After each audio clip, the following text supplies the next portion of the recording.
So I was watching the movie. Suddenly, the doll went off. And no one walked past it. It was just me and my mom. My mom was just next to me. And then it started singing, like, can you imagine it sing like a baby song?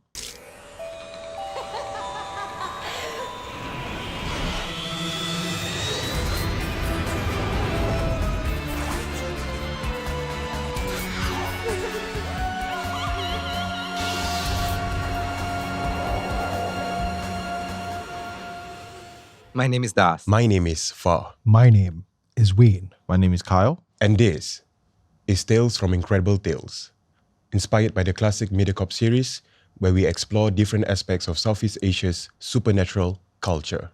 Our guest for this episode is Das Didi. Das is a multilingual host, actor, and comedian that you know from Just Swipe Lah and All That Glitters. In 2023, Das was named Best Rising Star at the Star Awards. Das, welcome back to the show, my man. Yeah, so serious lah, your show. Yes, we're very serious out here. From the start only. Yeah. Oh, that was just setting the mood. That was just setting the mood. Yeah, I was struggling to even set the mood. Very good serious face. Thank you. Yeah. Just to clarify, since we have our 4 races here, is this going to be the National Day episode?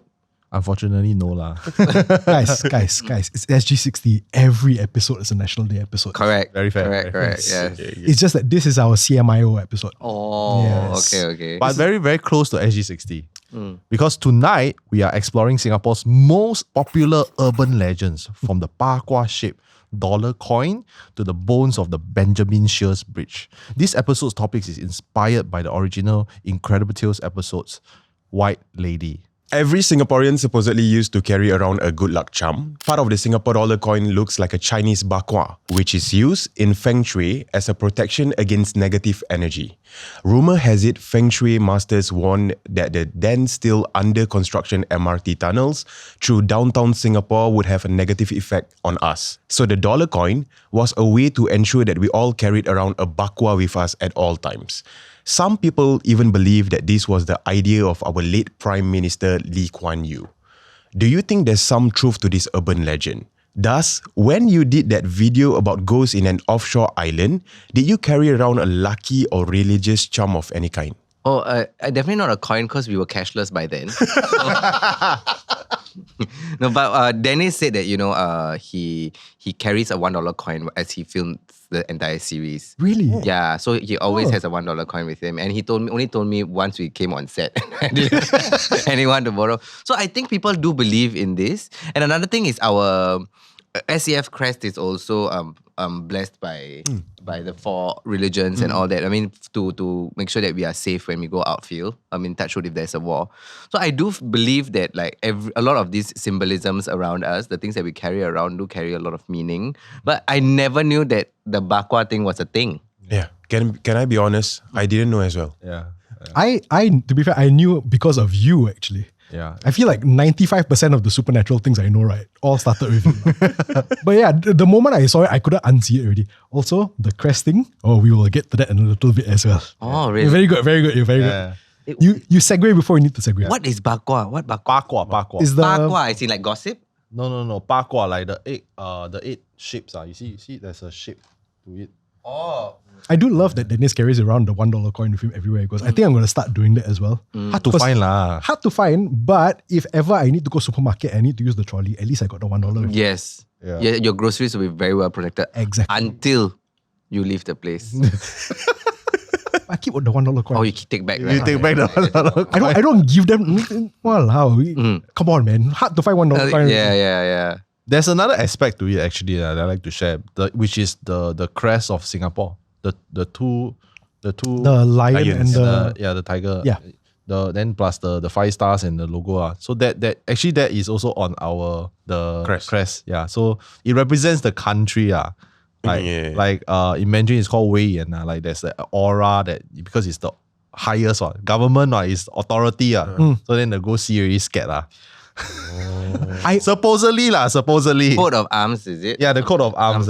Yeah. Is that what it's called? I think that's what it's called. Yeah. What I thought he was going to tell me, right, was that the lion and the tiger are positioned in a certain way so that the feng shui, right, will match the stars that will allow it to be a very protective and then very huat. I thought there was going to be something. You're just showing the writer side of you. No, dude. But we can stick with that. You're showing me the con man scammer side of me. Yeah. Writer technically professional liar lah. So okay lah. True. Yeah, like when you go on shoots, right, especially like places that are a bit more ulu, do you bring protection? No, I don't. Oh. I bring myself, my confidence, and my confidence in the crew. And I think that is very important also because you need to trust the people that you are going with, and also you trust that everyone there is going to ensure that nothing bad happens. And also this is very important thing called recce that we do before every shoot. The DOP and the director will go down to make sure the place is safe as well. So I think that's all. Am I like very underprepared? Like no lah. Do you? Has anything happened to you? No, other than the incredible tales, other than the 周公讲鬼 episode, Exactly. My life is great. Okay, so there you go. There you go. You are adequately prepared. Yeah, nobody asks me to go and host the event at a very like a remote jungle or anything. So I think I'm quite safe. Yeah, community center area safe, right? Yeah. Very safe. There's a kind of... I think a lot of aunties they have the $1 coin to protect. I don't have to worry. You don't need $1 coin. I think the aunties will protect you. Yes. Yeah, interesting. Because most of the people, I think the crews especially, they will probably bring some form of protection. Yeah, because you never know. Sometimes you feel until very late also. Yeah, but one thing that is quite common in most cultures is salt. You know, you bring salt, like a packet of salt. Then you can salt your food and then you can protect yourself. Yeah. Salt your food? What? I mean, in case your food not salty now. I mean, I don't know. Some people like their food salty. I think in Malay, it's more of the coarse. The coarse salt. garam kasar, yeah. It must be coarse, right? Yeah. You did that or I think it's black pepper, is it? Black pepper? Yeah. Or really seasoning. Funnily enough, talking about salt, we were just talking about this off camera, how you said that during Violet's episode, your chair got kicked, right? Yeah. I have a friend who says that she can see things. Yeah. So even through YouTube videos and me watch videos, apparently still can see also. So she saw. Next time I saw her, she gave me this giant rock of salt, shaped like heart, very nice. And she told me to just keep it just in case. Himalayan, is it Himalayan salt? I don't think it's Himalayan salt. I think it's just like... The pink one, is the pink one or the pink? It is pink, yes. Yeah, Himalayan. Is that Himalayan? Yeah, okay. Himalayan. Rock salt. I use it for my bath, like Himalayan bath. Yeah, it's good for your That's what skin, I thought it was for. Yeah. And she's like, no, this Is one it very good for you? I don't know, but it's bougie. Oh, good. So maybe we shower with it. I heard it's good for your skin also. Bless. I don't know. Can I just say, we put the boo in bougie. Yeah. Yeah. Boo, as in like boo. Yeah. Okay. So for the audience at home, right? Actually, we got a list of things that you can, almost everyday products that you can use to bless your house. Supposedly, lemongrass, the chichaks and the cockroach don't like it. Yes. So does the hantu apparently. Oh wow. Salt. Then I guess pepper also. And then supposedly your $1 coin. So everything that you can find in NTUC. Not NTUC by the way. Supermarkets. In all supermarkets in Singapore. Since we're talking about carrying lucky items, right? Many Singaporean national servicemen believe that the crest on their beret has been blessed by the leaders of the 4 main religions. WikiSG, however, claims that they have asked MINDEF about this and the ministry has confirmed that the crests are not blessed. So, yeah, it's debunked. But one theory that WikiSG came up with, the rumor was started to boost the morale of new recruits. So in our last season, Maito actually had a story where his beret was tossed by the ghost. Seemingly so. So do you think this changes the story a bit? Yes, I feel I got scammed. Because I was told, because when we are in BMT, we don't get our beret until we pass out from... I think, cadet school or something like that. Yeah. So then, when they got the beret, they say, this beret is very special. It will follow you everywhere and it will protect you and it's protected by the 4 religions. But we don't bring our beret outfield, Yeah. So, technically, outfield is the time where I need the most protection. Right? Yes. Not when I'm marching in the parade, right? So, I don't know, or in the cookhouse. So, I feel like... I think it's good to know, and also I understand how a lot of recruits might feel like very scared at the start of NS. So I guess it helps to boost the morale. It's a white lie. You say white lie. When I found out that this was not true, I slightly offended lah. Why? This whole not that much of it. Like this whole time, that was my belief also. No, it's like, the crest will protect you no matter what. And I said it with so much confidence just now. Correct. I literally, when I was researching this, right, I sat down there. I had to take a minute, step away from the computer. I was like, I cannot believe it's not true. This whole time, I thought, wow. I think we should put like a warning at the start of this episode. If you have not gone in for national service yet, do not watch this episode. No, I think can watch, but just skip this part. Now you can watch. Skip to our third story. Give timestamp or when to skip to. It's like No, but I wanted to know, right, that like you do the night show from 12 midnight to 2. So then this question is very pertinent to, do you bring anything to protect you when you're in the Conti alone? And we realize that he's not in the Conti alone. The entire floor, there was nobody. I'm pretty sure I'm alone. 12 midnight to 2, because I've never heard of any other radio station with like that graveyard shift is what we call it. So do you bring anything to protect yourself? No. I just bring myself lah. I think with my prayers lah. Okay, you pray. Full faith. Full faith. Yeah. Can I just say right now, clearly, right, the most powerful object you can bring with you, right, Das has proven it, Far has proven it, confidence. Confidence. If they think Until you see something, then we see whether that's a different story. Then you got your backup equipment down there. I think if you don't disturb them, they don't disturb you lah. But you are literally telling ghost stories. How are you not disturbing them? I mean, this is like you're like literally like gossiping about them while they're right there hovering over you. You know, in Malay, there's people believe that. So if you keep on talking about them, right, they eventually will come. So, are you calling me? You're telling stories about me. Okay, exactly. I'm coming to you right now. So, which does bring up a good point again. Like, why aren't you bringing anything with you? But this is the thing. I think in my religion, we don't believe like something can protect you. Only God can protect you. I mean, in my religion, my belief. No, but you are a filmmaker. And you're doing this show for seasons. Like, what do you do to protect yourself? Do you bring the coin? No. Depends on the location. Because this is our studio, so this studio is consecrated already. So it's blessed. It's very, very safe. Very, very safe. But if I'm going for outdoor shoots, I will bring amulet, or sometimes I do bring salt lah. Truth be told, I don't really believe in the $1 thing. So what if it's one of those national service camp where they tell us that, it's blessed, and then the octagonal, maybe they just like the design, Yeah, maybe, Maybe it's easier to put inside the trolley. Functional. So let me ask, if you bring the salt with you, right? So what do you do with the salt? You just put inside your pocket lah. Yeah, put in your pocket. In a packet lah. I assume, not just like put so like you don't throw it, or you don't use. Okay. Yeah, then it's like for new homes, is they scatter salt and rice at the corners.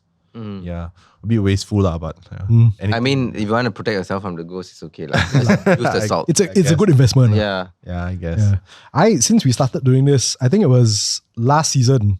So last season, Art was very sweet. Art passed us, when we were doing outdoor shoots, he passed us a Thai amulet. That a Buddhist Thai amulet that I still have in my house. But I come from a Catholic family. So when we did the outdoor shoot, I went all the way out lah.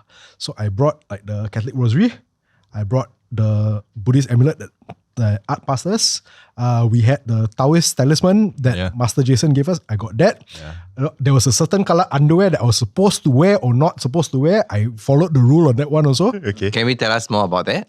What was that?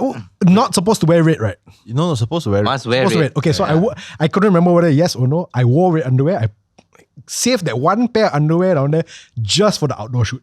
So it's like an Avengers of protection. Yeah, pretty much. He's super kiasu, yeah. I super kiasu. I think the ghost also like, wow, this guy. This guy is super Singaporean, this guy. Make up your mind, man. Which one you want? Since we have you on the show, do you anything creepy happen on set recently, or like since we last met? But nothing has happened in my life. I think a lot of things that happen, scary things that happen in my life doesn't involve ghosts. That's true. I think there's enough going on. It's very big, the wood. Yeah. How about you guys? Anything happened recently? I want to know.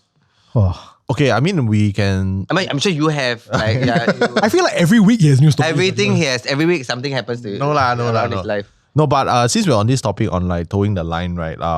We can talk about like what happened last season when we did the outdoor episode for Halloween. So the outdoor episode was actually shot in Haw Par Villa, and then we had a segment where it's called Walk of Courage. Basically, a pair of two people, they walk around. I like to see his face. It's like You want to do it? I can walk, but there's no courage. Zero courage. Walk of shame. Walk of weakness. Possible season 4 walk of courage. Yeah, 1 kilometer. 1 kilometer, 500 meters, I think already enough. I think it's quite fast. So what happened? So nothing much happened to us in particular, except for the previous host of Tales from Incredible Tales Season 1 and 2, Raihan Yaakob. We had standing order from the production team to say that if you see anything, try not to say, right? Because, you know, you might attract his attention. And he actually saw something. Because, you know, got a lot of statues, right? There was one that's standing there. But maybe it's a statue, No, it's not a statue. He told me it wasn't that, it was moving. Oh. Yeah. And he saw, and then he was like, he reacted to it. And when we were doing the talking head after, right, because we were wrapping up, and he said lah.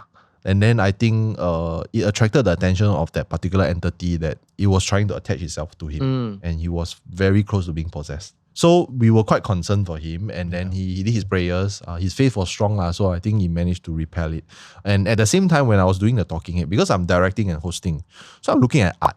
Because I want to check his eyeline, whether he's hitting the close-up cam or not. I was looking at him. And then I saw his eyeline shifted. I was like, what is he looking at? Because behind us is the main gate of Haw Villa, and then a whole bunch of trees. He was looking at the trees. Because Art has the third eye. So I turned and I saw. And I don't have the third eye, but I saw what he saw. It's basically a shadow jumping from one tree to another. Like a full black shadow. Like a person, but full black. Jumping from one tree. And I know better. Okay, I better shut up. I don't say about it. Yeah, so when I was safe in my studio, then I talked about it. I didn't talk about it on set immediately because I know better not to. Not saying that Raihan didn't know better. I understand where Raihan was coming from because he wanted to create content. It's like we as creators, we excited. Hey, something happened, let's talk about it. But sometimes you all need to understand that we put our lives on the line, right? Then there's a fine line, right, that we can cross or not cross. So sometimes if we make the wrong decision, right, it can affect us. Yeah, I think it's a judgment call that we have to make also. And also I think sometimes the moment is we feel it's appropriate to talk about it. After that, war over already, go back to studio, sit down in the aircon and talk about it. Sometimes the effect may not be there. You know what I mean? Everybody all tired. It's like, oh, shit. Yeah, so just now earlier I saw something. Oh, is that okay? Let's very nice. You want to go home? Thank you. But yeah, I remember that, and like what we captured for the Walk of Courage, the video itself, right? I don't think it does justice to how scary it was. Scary is one thing, but like how almost traumatized Raihan looked. Yeah. Like I distinctly remember him walking towards us, right? And all of us are like, oh, okay, we're gonna rap through everything. All of us turned towards him, and then everybody just went silent. Because you could see his face, like, and okay he was wearing clown makeup so a bit pale But even then you could sort of tell he was just like distraught. Did Raihan say what did he saw? Yeah, like something I think pocong, I think. And it didn't help that Art was like, you need to pray or something. He told him like there's a lot of energy around you. Yeah.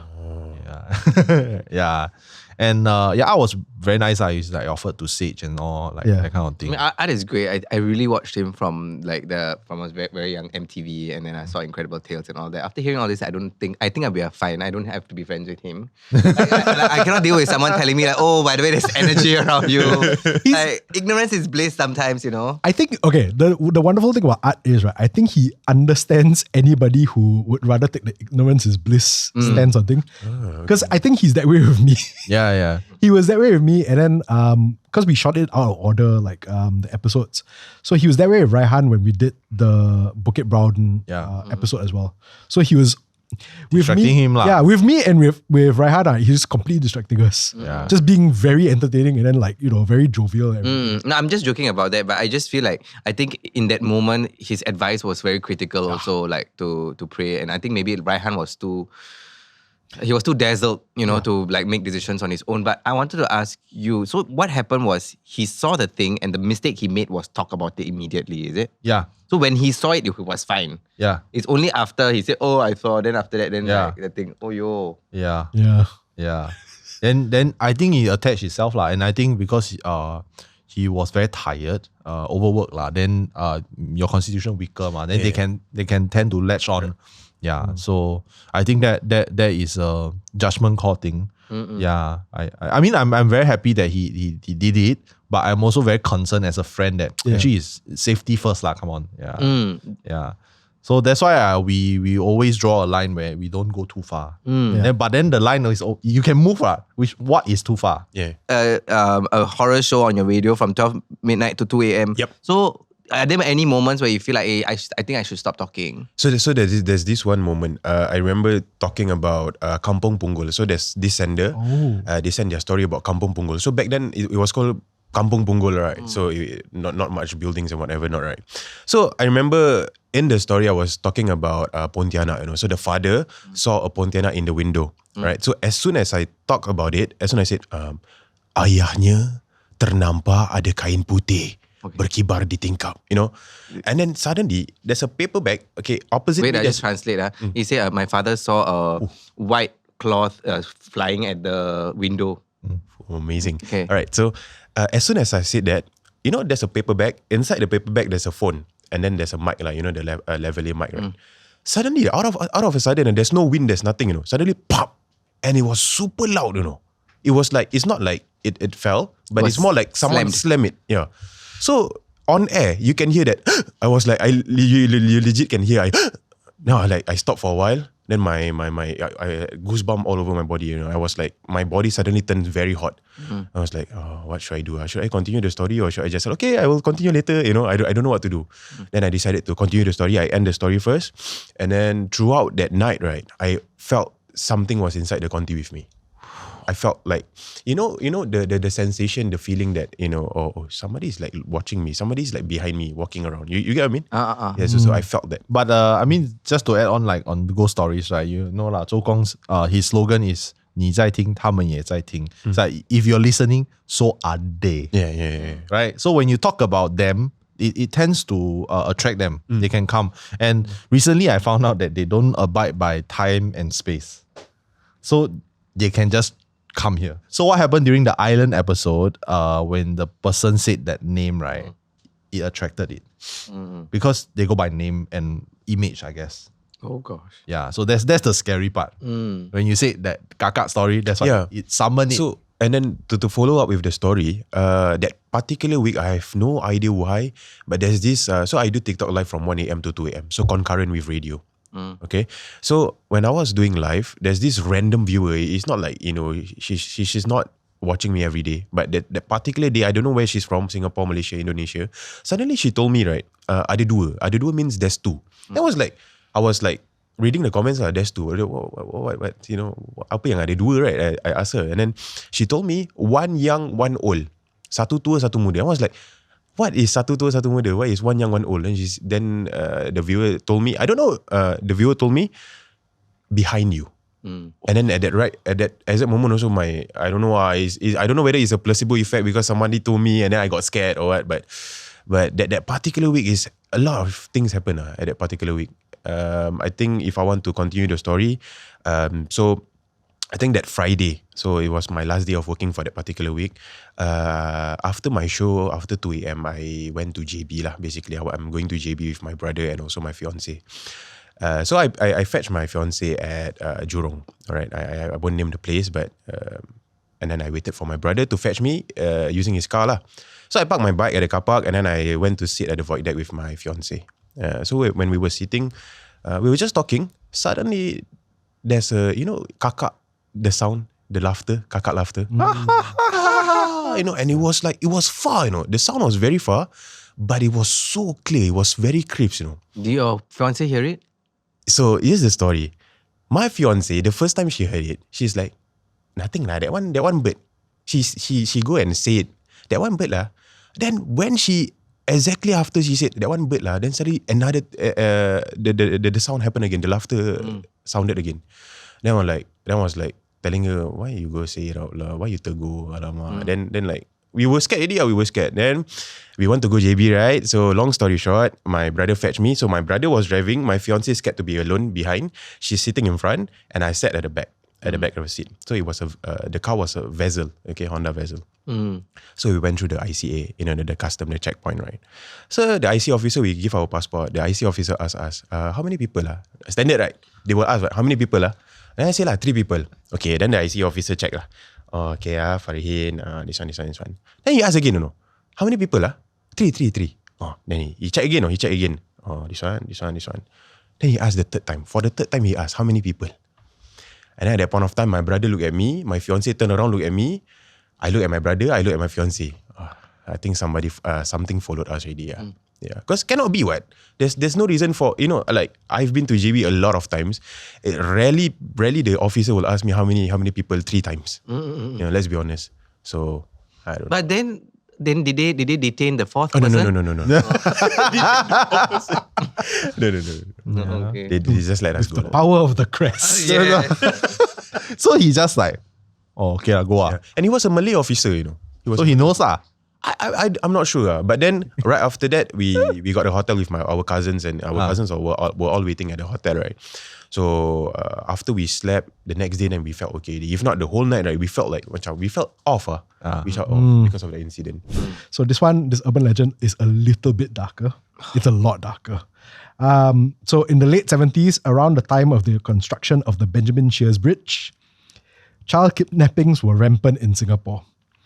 The rumor was that the children were taken for their heads, which were used in the foundation of the Benjamin Sheares Bridge. There's even more far-fetched, like to build on top of the actual rumors, there are even more far-fetched theories that the kids weren't just being kidnapped, they're being kidnapped by witches or creatures that were hired to kidnap these children for their heads. I have heard of this. You have? Yeah. I have to. Same. Yeah. I like how this is the one that everybody has definitely heard of. Who told you? My mom. So my mom has told me that rumor, because my mom was born in the 60s, Right. so it's doing in 17. Rumor has it that during that time, kids just go missing. Yeah. Just go missing, like out of the blue. There is no explanation for it. And this doesn't only happen in Singapore. Yeah. In other parts of the world, like when big bridges are built, like kids just go missing. And then when you associate that with the bridge that is being built, like you can only put 2 and 2 together and guess what it is. I've heard variations of it. So the one I heard is that their whole bodies were used as part of the foundation. The heads one was like, that just adds an extra level of I didn't know specifically the head. Yeah. But I mean, I feel like if you need a head, you have to take the whole body first. That's why I'm trying not to make like horrible jokes, so I'm just gonna keep Yeah, quiet. same. But I am yes. exercising this thing called self-control that you and I need to work on, I think. Yes, clearly. But Have you heard of it? I heard, but it's for other countries. It's not Really? for the Benjamin Sheares Bridge. I think it's a bridge in either Sabah, Sarawak, or Indonesia. I kind of forget. So, Really? So it's an urban legend there. They it's where they kidnap kids and then they use it because apparently if they don't do that, the bridge will Collapse. Yeah. It was told to me by my grandmother, and I grew up in the 90s, so she was telling me, if you go out at night as a small boy, you get kidnapped and your head will be used as a bridge thing. Then she just left it as that. Like never explained or anything, just you will get kidnapped and then your head gonna chop off, then used as foundation for bridge. Just that. I have met your grandmother, To a 6-year-old. and I can imagine her doing that to you when you were 6 and then just walking off. Yeah. Then you're like, huh? Then you're like, then you traumatize already. Then you start thinking. But I like to imagine, right, if this was true, then there needs to be a shadowy organization that organizes this thing. Because as Singapore, we are a very productive country. So everything need to have black and white. Everything need to have department, must have department head, must have executive, all this. So you're talking about an entire organization that does that is probably led by someone who is like a spiritual master or someone who practices black magic to do this. But yeah, that's the interesting thing. When I was a kid, I didn't hear about this until maybe my late teens, early 20s, everything. When I was a kid, same thing with my parents. It's always the case of, if you go out at night, you confirm gonna kidnap. Yeah. But mine was, they went a bit darker, confirm gonna kidnap, and then sold into slavery. I was like, what? I'm 6, why are you telling me this? Wow. So now I'm confused whether our parents are just telling us this to scare us, so that we don't go out and be alone, or it's legit. Yeah. But I feel like maybe there's some truth lah. Or there's a conspiracy at that point, then they just use it to traumatize us. Yeah, because when I was young also, like, all the machi oil, they will say like, don't before dusk, right? They want before dusk, make sure you go home. If not, the hantu will catch you. Yeah. Then here you are doing a show from 12 midnight to 2 a.m. Very obedient to all the machi. Sampai haus dia. But it's work, what? Yeah. Oh. And I'm grown up. But it's the clothes one. You all heard about the urban legend about the clothes one? Yeah. Like, like HDB, right? We grow up in HDB, we hang clothes outside.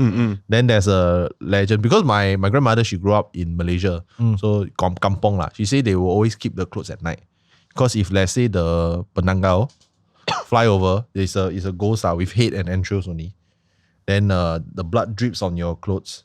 You get cursed and you will die within a week. Yeah. So when I wash clothes, they say, hey, you don't hang at night.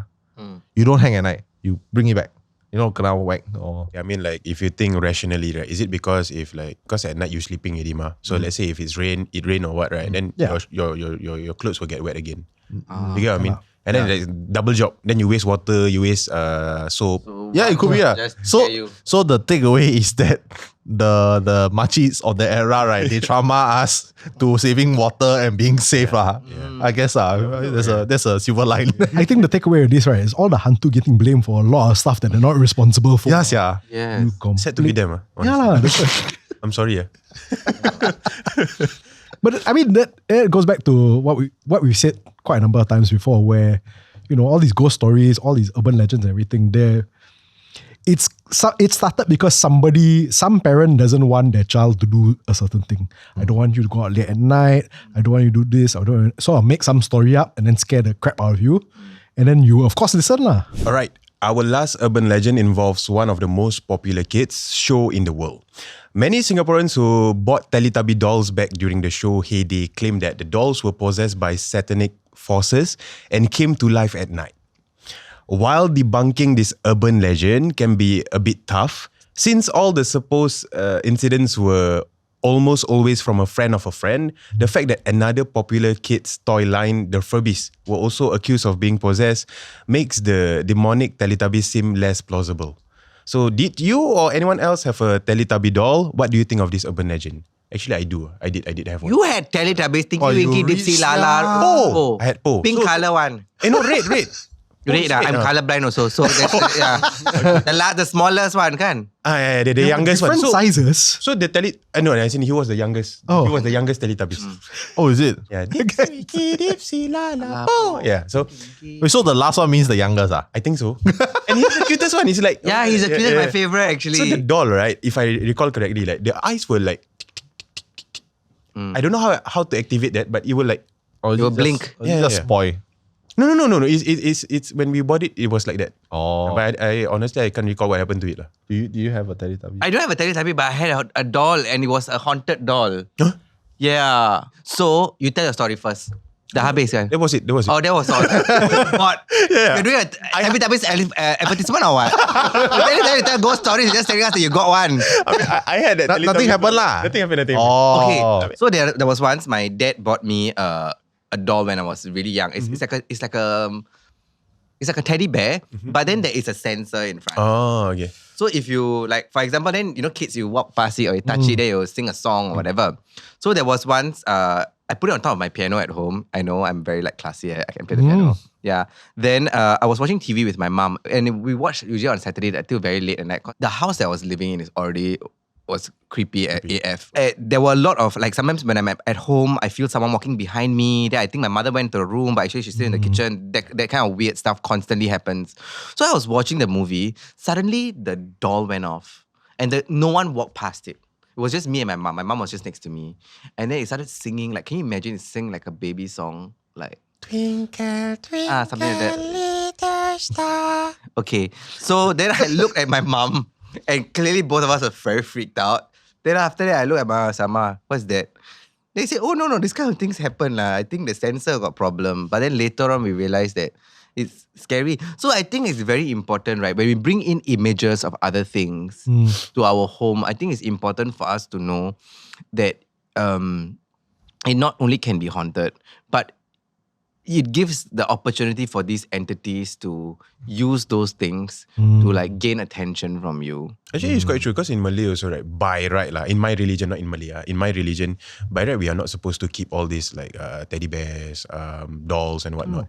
Because all these entities, they like to go into them. Yep. And they possess the bears. They seek refuge in the bears. So every now and then, sometimes you put on the table, right? Then suddenly sitting at the chair.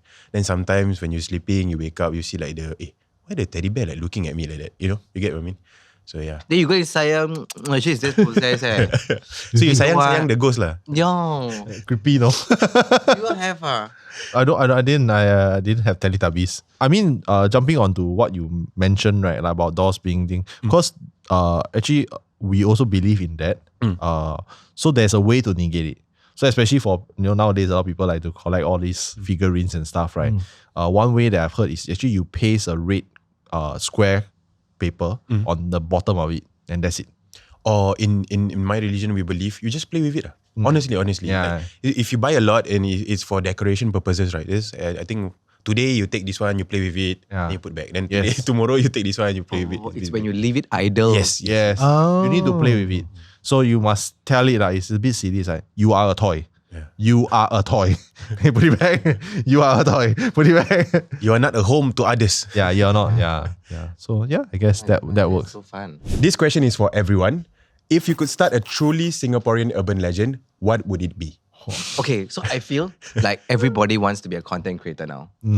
So in order to get your numbers up, or your like views up, or your following up, you need to do something. Okay. I don't know what thing that is lah. But I feel like a lot of the things that we have heard, the urban legends, we were scared into believing it. You know? So what if I say like, if you don't do this, or if you keep doing this, suddenly your Instagram account or your TikTok account or your social media account will get banned. Yes. Yeah, that's the way to Tell a child who is like 14 and loves her social media account, and you tell her that if you go and talk to guys, your TikTok will get banned. Can you imagine the impact that it will make on us? Or don't you think? I think like that is an urban legend. I don't wish to start, but like I think that is the fear that you can instill in people. I would like to believe that the chicken rice was invented by some spirit. Yeah, like maybe like the Penanggal wanted to eat chicken, then accidentally killed the chicken and drop it into a bowl of rice, and then somebody saw it and was like, hey, this one nice. Then they eat, then that's how chicken rice was made. So in line with the supernatural, so they created chicken rice. Some ghosts create chicken rice, not Singapore, not Malaysia, not Indonesia. Again, ghosts. You're ruining our national dish, right? Where are we going with this episode? Yeah. So the rice fall onto the chicken falls onto the rice. Yeah. And suddenly got sesame. Yeah, everything like just come in and boom. Like it go through. Yeah. So the chicken rice chili is actually the blood. That's literally. It just happened. I could literally believe everything else. It's just the flavor for the rice, how they get. I don't know. That's the only one. Maybe the guy's like, wow, looks plain, and then pour some soy sauce. This looks pretty good. Granted. Ginger. Listing all the ingredients. Like, you all know all your chicken rice. Know all the ingredients. You put the gin and He ginger. only has two modes. Like one is funny and one is scary. Like, no in between. Wait. Can you use your voice, right? Your scary voice to narrate how a Penanggal make chicken rice? Maybe we can get a Los Angeles commercial. Yes, sure. Jadi saya nampak penanggal tersebut mengambil ayam itu lalu menyembelihnya. Cincang ayam tersebut. Lalu ayam tersebut jatuh ke atas satu pinggan nasi. Dan nasi itu dinamakan nasi ayam. Alright. Damn good. I was just remembering. I don't know. No need translation. I think we No. I understand. I already understood it. Yeah. I think we all got the gist of that one. Yeah. I don't know how I'm going to top that. For me, it was an urban legend that was already proved false. I wish that it was true. So if I could make this urban legend true, this is the one I would wish for. I think you know the one I'm talking about. It's two buildings which look flat from certain angles. And a lot of people say that they resemble swords. There is another building near those buildings that's very elaborate looking. The urban legend was the buildings that look like swords, the feng shui very bad because sharp edges. So a lot of bad things were happening. To counter that feng shui, another building was built. Another building was built that was very elaborate. So it was supposed to be the scabbard for the swords. So that it covers the sharp edges. Sorry, scabbard means what? Basically where The you sleeve. put The sleeve. for the swords. I love the urban legend so much. Somebody told me it's not real, broke my heart. I want that to be real. Cause cool, right? Bloody cool lah. Macam samurai. Like, Exactly. I love it so much. So if I could get a purely Singaporean urban legend going, right, that one, I want people to start believing it again. I can't top that lah, but for mine, I think it's either a conspiracy theory or it's an urban legend lah. You know, like all your tunnels, like KPE, MCE, and right? So every now and then they will close it down for maintenance work, right? So I had this idea, right? Actually, right, it's not for maintenance work. It's for them to pray to the spirits there, you know, to not disturb. whoa. And I had this thought when I was doing delivery. So I think I had no idea. And I was like, I was going through MC and what if they close down this tunnel? It's for them to pray, not for like maintenance work. I don't know. Oh, that's good. That's so and bloody it's so government friendly. Which department? I wonder. I loved it. Yeah, it's very strong, very strong. We're going to start wrapping things up. Kyle, let's end this episode with a morbid fact of the day. Okay, so the Red Room curse, right, sounds like something that could have been from the creators of The Ring. But it all started from the dev team Flash animation called The Red Room. The animation gained notoriety after an 11-year-old girl from Nagasaki, Japan, who is a fan of the animation, stabbed her classmate to death at the school. So the legend goes that the animation will pop up on the user screen and then it will be all red with the black Japanese kanji characters that initially read, "Do you like?" When the user tries to close the pop-up, more words appear until the characters read, "Do you like the red room?" That's when the entire screen goes red and then a list of the cursed past victims appear. Well, that's just dark lah. So many things happening. Like Around the world, right? like every sentence is something new, something scary. Yeah. Yeah. I can imagine though the Can you still go to the website now? No. I would have got to the website then. I won't go now. Even for writing this. No. This is creative research, man. There's creative. Look, we were just talking about how far all of us would go for content. Yeah. Now you all see. And all of us say we'll go all the way. How about you? Bye guys. That's what take over for me. Yeah, it's online. He's gonna do it. He's gonna do it. No, no. He's gonna do it live. Yeah. The Red Room curse, okay? I feel like if you want a part 2, I think he's going to use this for his 12 to 2 midnight content.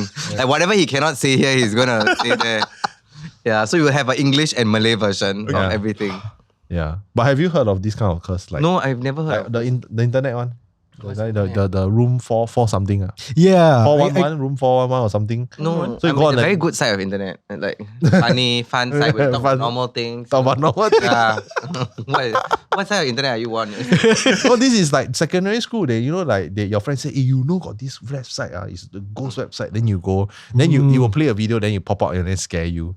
Oh yeah lah. Like I think on MSN Messenger people ask you to click this. Yeah. Then you like watch like one full like that. Suddenly It's the car, right? It's the car, right? yeah. The car one. Then I think 411. The chair one. Yeah. I feel like this is one of them, but it's just that it blew into like a curse kind of thing. Yeah. It's usually started off with a spoof, right? Then after that, you know, people be like people. That sums it up. People be like people. Yeah. Yeah. Cool. All right, thank you, Das, for joining us. And thank you all of you for tuning into Tales from Incredible Tales. New episodes go online every week on MeWatch, MeListen, YouTube, Spotify, and Apple Podcasts. My name is Das. My name is Wayne. My name is Kyle. My name is Far, and we'll see you next time.